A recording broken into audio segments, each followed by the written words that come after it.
the eastern region, 10 million tourists are coming to Turkey without going to Armenia. Look, if we open the border, at least 2 to 4 million tourists of those tourists will go to Armenia. It is going to be beneficial to Armenia. And Armenia is going to be on the crossroads. Look, we just have 80% of our natural gas from Russia. We are totally dependent on Russia. If we can establish peace, we can diversify this as well. And 60% of trade is done with Russia. Russia anytime can really punish Armenia by these leverages. So we need to diversify this with Turkey, Azerbaijan, other countries on the crossroads.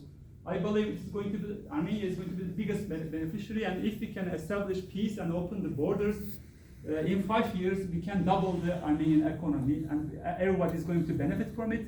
And moreover, as I told you, Armenia's population is, I believe, this is what Levon Petrosyan said, is 2 million. It's not 3 million at all. Now, if we could establish peace, Armenia's population would be 5 million now. I'm sure about it. In 1990s, if we could establish peace and have a functioning economy without, security, reasons, we could have been 4 to 5 million, and Armenia would be more powerful. I'm sure about it. A nation living under, as you know, threat, that the economy cannot function well, because an investor, let's say, first, what does that investor think about? Security. That we need to end that security reasons and open the borders. And I'm sure we have really studies about it. Armenia is going to be the biggest beneficiary of these open border openings. Thank you. One man, one woman, let's go like this. Yeah. You talked about Armenian lives don't matter. How can we make it matter? How is it that the Jews in such a short time became Israel, became a country, and they have supported America, and we just cannot figure out that formula? We can't do it in one day. But I have always recommended this to my nation. We give at least 80% of our energy to the past, but 10%, 5% to the future.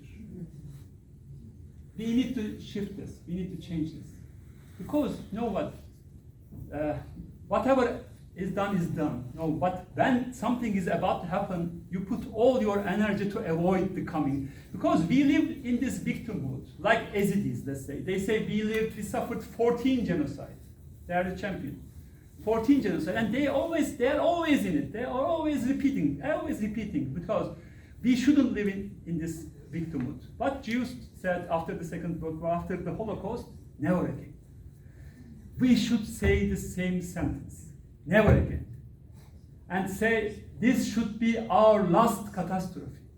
This should be our last suffering. We need to focus on it. This requires a strong Armenia. With a strong Armenia, believe me, we will have more leverage. This is going to be a positive vicious cycle. This is a positive cycle. So we need to focus on it and put all our energy now to the future of our new generation. When we got stronger, we will again look back and ask the price of Arsa again.